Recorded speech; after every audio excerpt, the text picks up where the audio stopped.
Hello friends, welcome back to the new video guys and my YouTube channel guys. Today friends we are going to talk about Samsung phone setting guys, and today friends I am going to show you guys how to change screen refresh rate on Samsung mobile and how to use screen refresh rate setting. Today friends I will show you, I will tell you in this video. So before starting video friends, first of all go and subscribe the channel guys, click the bell icon, like the video. Friends, now let's see how to change screen refresh rate on Samsung phone. Open your phone setting.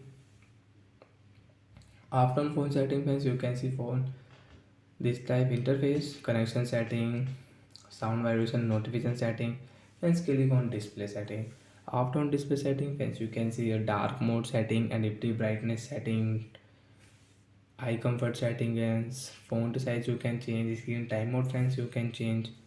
So friends, click on this smoothness setting, click here, and friends you can see your Samsung phone. Adjust your screen time or screen refresh rate.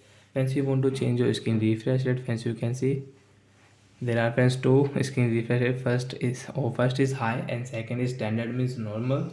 Friends, you want to use your high screen refresh rate, you can apply for here, and friends you can use. Friends, you can see now screen is very smooth, and friends now you can scroll easily, you can back, you can use this. Friends, high screen refresh rate on Samsung phone.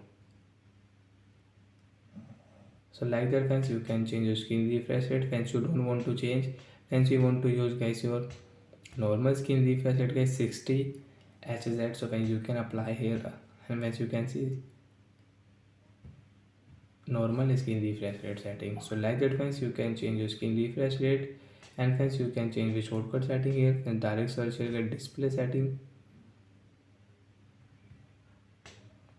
Friends, you can see display setting, click here direct, and friends click on smoothness, and friends you can change and you can set your screen refresh rate from here. So bye guys, thanks for watching the video.